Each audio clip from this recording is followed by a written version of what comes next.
Welcome to silver screen YouTube channel. இந்த வீடியோவில் நம்ம என்ன டிஸ்கஸ் பண்ண போகிறோம்னு பார்த்தீங்கன்னா, நம்ம ரெட்ரோ படத்தோட ரிவ்யூ தான் இந்த வீடியோவில் நம்ம டீட்டெயிலாக டிஸ்கஸ் பண்ண போகிறோம். நம்ம ரெட்ரோ வந்து நம்ம கார்த்திக் சுப்ராஜ் டைரக்ஷனில் நம்ம சூர்யா அவர்கள் லீட் ரோலில் ப்ளே பண்ணியிருக்காங்க. இந்த படத்தில் வந்து நம்ம பூஜா ஹெட்டே ஃபீமேல் லீடாகவும் நம்ம கார்த்திக் சுப்ராஜ் அவர்கள் இந்த படத்துக்கு டைரக்டும் பண்ணியிருக்காங்க. இப்போ இந்த படத்தை பற்றி பார்ப்போம். இந்த படம் வந்து ஒரு கதையாக பார்க்கல. இந்த படத்தில் வந்து ஒரு இருக்கிற கேங்ஸ்டர் அவர் லவ்வுக்காக வந்து இந்த படத்தை அவர் கேங்ஸ்டர்லேருந்து வெளியே வராரு.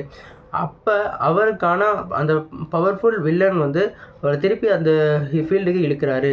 இதில் அவருக்கும் அவரோட கேர்ள் ஃப்ரெண்டுக்கும் என்ன ஆகுது, திருப்பி இவர் வந்து அந்த ரவுடிசத்துக்கு போகிறாரா இல்லையா, இவர் எதுக்கு அந்த ரவுடிசத்தை விடுறாரு, அதுக்கு முன்னாடி எப்படி இருந்தார் அப்படின்றது தான் படத்தோட கதையாக இருக்குது.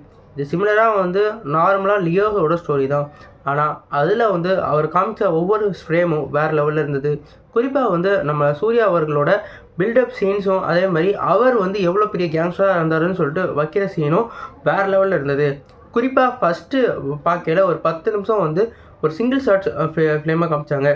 அதில் வந்து அவரோட கெத்து, அவர் எப்படியெல்லாம் இருக்காருன்னு சொல்லிட்டு ஒரு வேறு லெவல் இதாக காமிச்சிருந்தாங்க. அதுலேயே தெரிஞ்சிருச்சு இவர் வந்து சாதாரணமாக ஆளே கிடையாதுன்னு சொல்லிட்டு. அந்தளவுக்கு அவரோட பொட்டன்ஷியலாக அப்படியே ஹெல்ப் பண்ணி காமிச்சாங்க. அதுக்கப்புறம் நம்ம பூஜா ஹெட்டேவோட இன்ட்ரோ ரொம்பவே அழகான ஒரு இன்ட்ரோவாக இருந்தது.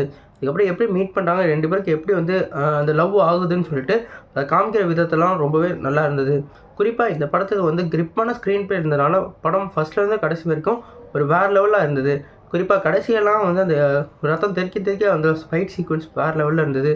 இந்த படத்துக்கு அந்த கதை வந்து என்னென்னா சிம்பிளாக இருந்தாலும் ஸ்க்ரீன் ப்ளே நம்ம கார்த்திக் சுப்ராஜ் வேறு லெவலில் பண்ணிட்டார். கண்டிப்பாக இந்த படம் வந்து இந்த வருஷத்தில் நம்ம சூர்யாவுக்கு ஒரு கம்பேக் கண்டிப்பாக இருக்கிற மொழியாக இருக்குது. குறிப்பாக வந்து இந்த படத்தை ஃபேமிலி ஆடியன்ஸும் சேர்ந்து பார்க்குற மாதிரி தான் எடுத்திருக்காங்க. லவ் தான் பேஸாக இருந்தாலும் ஆக்ஷன் தெரிக்க ஒரு படத்தை வந்து எடுக்கணும்னு பிளான் பண்ணி ஒரு கேங்ஸ்டர் ரோலுக்கு வந்து செட் ஆகிற ஒரு ஆளை பிடிச்சி ஏற்றி வச்சுருக்காங்க. குறிப்பாக வந்து பேட்டையிலையும் இதே மாதிரி டெக்னிக் தான் இருந்திருக்கும். ஏன்னா பேட்டையில் வந்து அவர் வந்து ஒரு பெரிய கேங்ஸ்டராக இருந்தாலும் அவருக்குன்னு ஒரு பேக் ஸ்டோரி வச்சுருப்பாங்க. அதே மாதிரி அந்த வார்டனாக என்னென்னலாம் பண்ணுறாருன்னு சொல்லிட்டு அந்தந்த சீக்வன்ஸ்லாம் வச்சுருப்பாங்க. அதே மாதிரி தான் இங்கேயும் அந்த மாதிரி கட் பண்ணி கொடுத்துருக்காங்க. இந்த படத்தில் லவ் தான் மேஜராக இருந்தாலும் ஆக்ஷன் கொஞ்சம் ஓவராகவே கொடுத்துருக்காங்க. கண்டிப்பாக சூர்யா ஃபேன்ஸ் இந்த படத்தை வேறு லெவலில் கொண்டாடுவாங்க. ஃபேமிலி ஆடியன்ஸ் இந்த படத்தை கண்டிப்பாக ஒரு தடவை பார்க்கலாம்.